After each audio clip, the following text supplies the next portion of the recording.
So in this week's episode, I'm going to touch on a few things that can make a significant difference to the way you come across, the way that you're perceived, and also how you can vastly improve your interactions with people with very little or no effort. When I say effort, I mean not a huge change or shift. Little tweaks that will make a massive difference. So for this next part to make sense, I'm going to tell you a little story, but for now, we'll need to, through the magic of editing, get changed. So we're back, and you might notice I've changed. I'm going to tell you a little story, and it's a story of why you might change. Now, I have a good friend. He is a rising star, complete rising star, going to do great things, already doing great things. And we attended an event that was down in London, and we met up before that event, and we says, hey, let's get together. He was doing a presentation there, so he was a guest speaker, and I arrived in my travelling clothes, just nice, comfortable clothing as I was travelling down to London. When we got down there, met him in the one of the local bars, and we had a chat and caught up, had a discussion about his presentation, what he was going to speak about. So I says, look, I'm going to nip back and I'm going to get changed. And, he says, well, what do you need to get changed for? I says, well, you want to look the part when you go to these places. And he says, you don't need to do that. Everything that you've done, you certainly don't need to, dress for appearances. And I says, look, we're here anyway. I brought the stuff. I'll go and get changed. And one or two guys had showed up just as I was leaving, mentioned that we're going to get changed, and they both says the same thing. They says, look, what do you need to impress anyone for? So we continued along to the evening, and generally with these events, what happens is there's a bit of a warm up beforehand. People can meet, network. You can maybe meet friends that are at the same event, and you get a measure of the room. So when you get a measure of the room, what you generally do is you find out the sort of people that you'd like to interact with, and you maybe go and find out what they do, introduce what you do, and see if there's any anything there that you can discuss. Maybe you should get each other's contact details and keep in touch. And in the days of social media and how connected we are, it's an old art of going and doing these things in the networking events. But something that I did when I was up and coming, I learned from the guys that taught me, and it stood the test of time. Because when we got to the event, even though my friend that was there was a headline speaker, he was dressed in a casual shirt and a pair of khaki bottoms, and sort of just looked like he was, off a boat from a fishing trip. And when I was in the room, I didn't eyeball anyone that I recognised.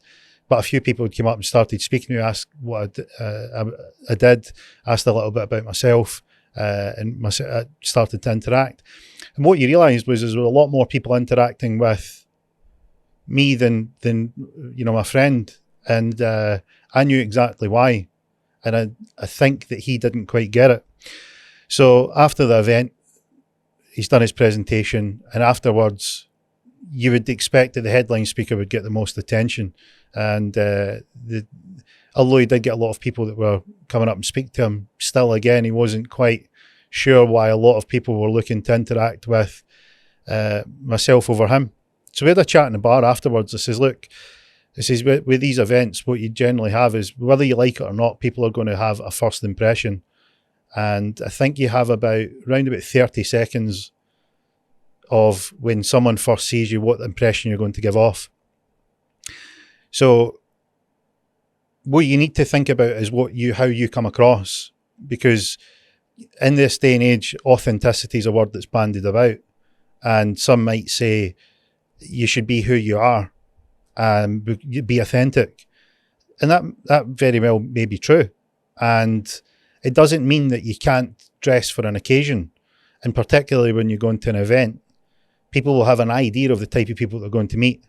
And it'd be good if you matched, in terms of your appearance, those types of people that they might expect to be there. And that gives you an idea of why you maybe want to spend a little bit of effort in your presentation. Just like if you've done a presentation about any topic that you're interested in, or maybe you've got a business that you want to pitch, or maybe you've got an investment that you want to have looked over by someone else, you would present it. Well, you also need to present yourself.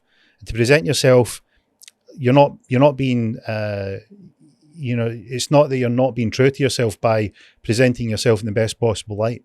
It's the fact that you've taken the time and the effort. And I said to my friend, I says, look, I've been to a lot of these events, and what happens is you generally will, your first impressions are, how do they come across? What's their body language? What's their mannerisms like? So body language would be, how do they stand? Are they confident? Are they introvert or extrovert? Do they speak well? Are they engaged in the conversation? Is it a conversation? Are they talking at you, or are they listening? Is it got a flow? And these are the things that you'll make up your mind in about 30 seconds. And it can be the difference between you continuing a conversation and moving on very quickly. And if you're out there looking for, a mentor or someone to give you guidance, or you're looking to reach out to someone in an industry, or you're looking to make connections and network, you don't know who you're going to meet. So you want to put yourself in the very best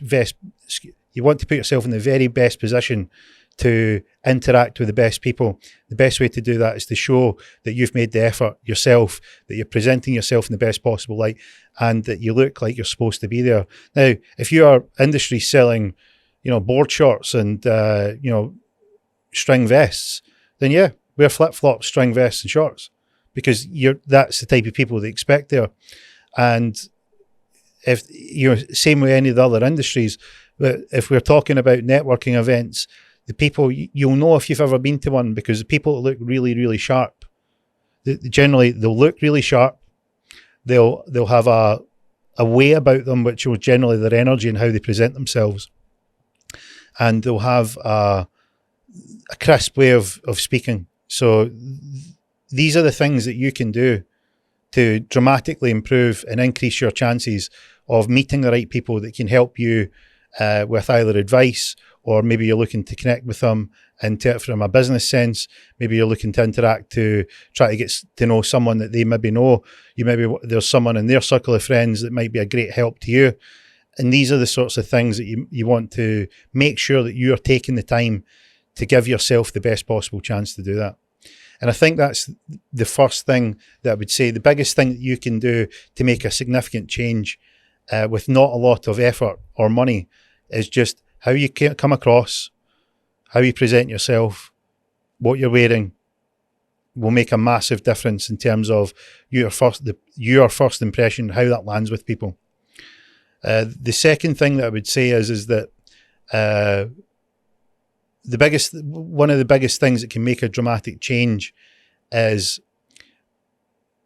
when you have a situation that you're going to be entering into, so a new venture, you want to make sure that your goals are lined up with your actions. And one of the biggest actions that you can take is how you present what you do. So a lot of the, in times gone by, presentations used to be in paper format, or they would send brochures and things like that were similar things that you would post to people. And then as technology moved on, it was all in electronic format. But in this day and age, what a lot of people are looking at now is social media. So if you like to get really, really loose at the weekend, and you're harem scarum, then you might be the most professional person Monday to Friday. You might be the rising star. You might be the diamond in the rough. But you got to remember is that when you're doing these things, it's when you're improving each interaction that you have, you're getting yourself a little closer to your goal. It's a bit like going up a slope. So you're trying to ascend this slope, and what you don't want to do is slide down. And if you have a social media profile that doesn't present you in the best possible light, then it's maybe worth cleaning up. Because if someone checks you out and they have a look at your social medias, and see what you're portraying doesn't match what's on your social media profiles, it's probably something you want to give a bit of thought to. I had a recent interaction with a young guy who was starting out in business, and he had asked for a bit of advice. So, I'd said to him, I says, look, follow me in the podcast. Lots of great tips, strategies. There's lots of people on there that have had, a really great start and then had a fall, or something's happened in their life. Circumstances have got in the way. Maybe they've went bust, and then they've learned something along the way, which they share, which is great tips. And then how they climbed out that hole that they found themselves in. So it's a great way to go and get information without you making the same mistakes. You can avoid that by listening to other people's stories, taking notes, and making sure that you can see what comes up next by their stories.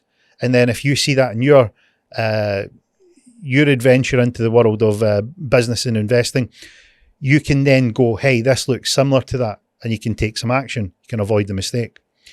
So the guy had followed me, and I followed him back, and he'd taken the time to tell me about the industry, the sector that he was looking to get involved in, what the business plan was, and so on and so forth. When I seen his social media profile, I thought his social media profile looks, the type of impression that I got from his social platforms were nothing like the guy that I'd had the conversation with. And had I not had the conversation with him to go into detail about what it is that he was doing, if someone had emailed me the same details and I hadn't had the interaction, I would have completely ignored what he was presenting, because I'd have had one look and went, this is good. There's no way, because the type of image and how they're representing themselves in socials to how they're representing themselves in terms of the business world don't match. And a lot, not to get, some people might find that as, again, not being authentic, but let me put it to you another way. You can be the best business person in the world during business hours, and then you can do whatever you like in your free time, and no one's going to stop you, right? And if you're a successful business person or investor or whatever you may be, great, go for it. Fill your boots. Right? But if you're starting and you need help, and you need interactions, or you need customers, or you're looking to make relationships and build bridges, you need to put yourself in the best possible position that you don't slide away from that bit of the slope where people go, hey, look, that doesn't match up. And again, I would have done the same when I seen the social platforms that have said, look, this just doesn't appear to be, a viable kind of someone that's got their stuff together. They're in a line. What they're presenting isn't going to work in this environment that they're going to try and get into. And people will prejudge you. So, they say, don't judge you. Listen to me. Listen. Everyone judges everyone. First impression, they make an instant call. It could be right, it could be wrong, but it's going to happen. So what I'm suggesting is take the time. Present yourself in the best possible light. If you're going to have a crack at it, do it. Have a go and make the effort. You have an idea, some of the people that I've spoke to over the years, they have had the worst business plan I've ever seen. Their numbers were all over the place. They were scatterbrained in terms of the numbers. They didn't know the numbers. They knew the business. They knew the sectors. They knew what drove that part of the industry. They were driven. They were motivated, right? And they needed help. And I would back them because it was who they were. Right, we can fix the numbers. We can get them on point. We can show you the way to do it. Right, but what they had something about them. They presented themselves really well. They came across really well. They had an air of passion and drive that you could sense. You could pick that up. You ever spoke to someone who's got real drive and passion? I don't mean they're motivated. I mean driven. Motivation is fleeting. It comes, it goes. Motivation it's like the weather. It changes all the time. When someone's driven, they don't care about the weather. They'll go rain, sun, hail, doesn't matter. Thunderstorm outside, okay, I've got a goal, I've got a purpose, I'm going to get it. So you will back those people because you like what they're about, because they live and breathe their dream or their goal, and you will back them and you will help them and make sure that they get the best possible help. On a flip note, wearing a suit in a studio is bloody roasting.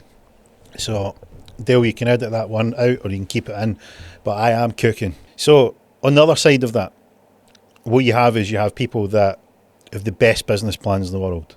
Incredibly dialed in details. Their numbers are spot on. Their pitch deck is immaculate. They're A1 on paper. And you meet them, they're not interesting. They're disinterested. They don't have the drive. They've not got the energy, that je ne sais quoi. They don't have the edge. And then you look at their numbers and you say, well, how can I, if it was a paper exercise, I know which one I would pick. I'd pick the second one over the first. But it's not a paper exercise. This isn't a science, it's an art. And what you're looking to do is recognise the art and the beauty in things that aren't obvious. And 99 times out of 100, you'll back the first one over the second one, because you can work with the first one. You can improve them. You can adjust them. You can make the little shifts. They're driven. They're going to do it.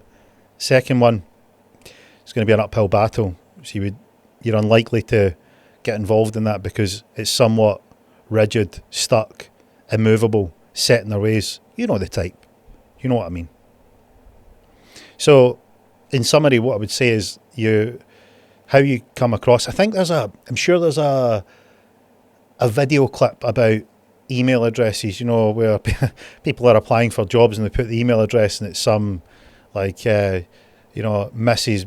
Big Cans at 89 at hotmail.com. And I hope that's nobody's email address and they don't get peed off. I've just repeated an email address. That's just the first one that came into my head.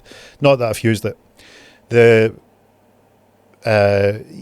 video went into the details about how people would just not pay attention to what their email said about them.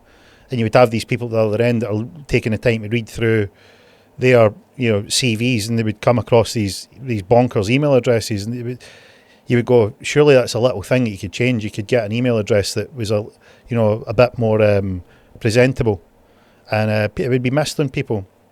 So, to cover off the other side of that, I don't think it's just a case of projecting the best possible image and having nothing behind you. It's a fine line. I think you need to have a mixture of both. You generally should do this if you've got something about you. You should generally want to improve. You should be open to listening, open to learning. You should be ready to take advice, ready to take constructive criticism. I've taken loads of constructive criticism over the years. It was a very, very, very rough diamond when I started, and I've still not smoothed off all my rough edges, believe it or not. Might be hard to believe, but there's still a few in there. And it's a work in progress. You're a work in progress. Don't think of yourself as changing or being less authentic. Think of yourself as an evolution. Every time you do something that improves you, you've evolved who you are. Like a layer of an onion. You take off the skin, you take one more layer, you just keep on peeling the layers off until you find the core, the essence, the thing that you've perfected. Or you'd never really perfect, but you get close to it. You improve, you're evolving. So people will say to you, you should be authentic. You should we're going to a crypto event, so you should wear like flip-flops and, a DGen t-shirt and, big baggy shorts. Well, that's cool, Jack. Good. Have a good time with that. But if I'm showing up to that event and somebody's coming to talk to me about a huge project that they've got on and it's ready to, be the next big thing, you would need to blow my socks off with what you're discussing. If that's what my first impression I'm going to get is like, some kind of guy that's, came from a student bar and walked straight in with just like an outfit that he's cobbled together, expecting to speak to, people that are going to take what he's saying seriously. So if you want somebody to take what you're saying is serious. You need to look the part. You need to look like you're in the game. And like it or not, some of you will love this advice. Some of you will hate it. Some of you will be in the middle. Like it or not, that's the way it is. Think of it if you went to if you had a fire at your house, fire engine shows up, and a guy jumps out, with his like string vest and a pair of shorts. You would go, "Are you a fireman?" You would ask him, say, "Are you what you appear to be?" You don't appear to be a fireman, but you seem to have jumped out of a fire engine. It's the same thing. If you went to the doctors and he's sitting there in his sweaty gym gear, you'd be like, "This doesn't look right." Because you have an expectation of an interaction, and you're going to massively improve how you come across by how you appear in person and how you appear in any email interactions. So I hope that helps in terms of tidying up your online presence and that making an effort matters. A third thing that will make a massive difference to you. Now, this isn't generally appearance, it's a very internal thing. And again, slightly controversial. You may be gathered by now, I don't have a great filter. But the unbridled truth, as cold and as hard as it can be, is going to help you. So listen in. See if you think that you're good at a particular thing. Do not have the myopia, the short-sightedness, the hubris, which is overconfidence, that you're going to be great at everything. See if you're going to go and find out about a particular industry. Either get someone that is really, really good in that industry or do your homework. Now, these are tools that don't cost you anything. You can find out about the protein industry or nutrition or personal training, health and fitness, financial sector, online drop shipping, or any number of the side hustles that are out there. And if you have a conversation with someone where you ask for their advice, a great tool to do is to either ask them what they think and what they know. And if you don't know, then tell them. But don't overlap your confidence in something else that you've done well to then parlay that into whatever it is that you're doing. Just makes you look like you're going to crash and burn. So what would that look like? Let me give you an example. Let's say you are the older of your siblings and you got the better of your younger sibling. Does that mean you should go and fight Tyson Fury? No, it doesn't. Right, because you're talking about a highly trained heavyweight boxer with a great reputation. Just because you won a battle over here doesn't mean that you're ready for the battles elsewhere. And that's the same in the business world. It's the same in the investment world. So how do you get up to speed? And the first thing that you need to do is you need to find out where you're at. So you can't just be blindsided with, belief. Belief's important, but it's not the only part of the mixture. You need to have the belief in what you're doing, but you also need to put the effort in. And that effort is getting yourself positioned where you're looking to land in the ladder of what you're trying to get into. So you want to, if you're at stage 1, then great, you prepare for stage 1. Don't try and jump to rung 12 in the ladder, because you're just going to fall off. And a lot of people go and they think that they can just jump the spots, and inevitably what happens is they come crashing down. That's why the old expression, 1 in 5 businesses in the first year fail, and out of those 1 that survive, 1 in every 5 of those businesses fail within 5 years. The reason for that is that these people go and try and jump the steps, or they think that they've got a handle on one element of the sector and then get destroyed in the other parts because they think that they don't really need to do the work. So doing the work is looking at people in your sector, what they do, who's really, really strong at it. So for instance, if podcasting, you're listening to a podcast right now, who would you say the best podcaster in the world is? Have a think. I would probably say Joe Rogan. Joe Rogan is the grandfather of podcasting. If you want to learn about podcasting, he's probably a good place to start. And then you start to measure yourself. You're nowhere near Joe Rogan. Okay, so what does Joe Rogan do well? Well, he's consistently posting episodes. He's consistently got good guests. He's consistently got a variety of guests. Consistently talks about varying topics. You can find these things out for free. So if you're going to get into the world of commodities, or business, or retail, or you want to get into finance, or you want to get into the fitness industry, or whatever sectors that you want to be involved in, go and find out who's the best at it and work your way back. So that when the time comes that you've done the work, number 3, you can then go and approach tidying up number 2. Make sure your email looks presentable.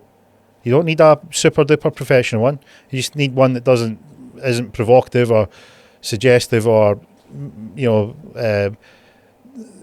doesn't shed you in a bad light. Tidy up your social media profiles. You got anything on there that hey, look, nobody's perfect. Nobody's claiming you need to be perfect. Not at all. But take the time to clean it up. Then, when you go to meet people, make a little bit of effort. Stand tall, shoulders back, speak clearly. We're Scottish. We're difficult to understand at the best of times. Great, we've got dulcet tones and everybody likes the sound of it. Doesn't mean that they can hear all the words. Slow it down, nice and clear. Be precise. You see, when you're up in Scotland, you're around people that understand you. Let rip, right? But you got to remember, this is a global community, so tidy it up a little bit. And if you ever want a bit of entertainment, just go and try and get an AI tool that does a transcript to go and try and work out a Scottish accent. You will have no end of fun with that thing. So back to the presentation with number 1. Stand tall, dress well, speak clearly, is getting the reps in. The more practice you do, the better you get. Go and have interactions. Don't take criticism personally. Use it as constructive. Use it as part of your evolution, right? And improve. None of this means that you're less authentic.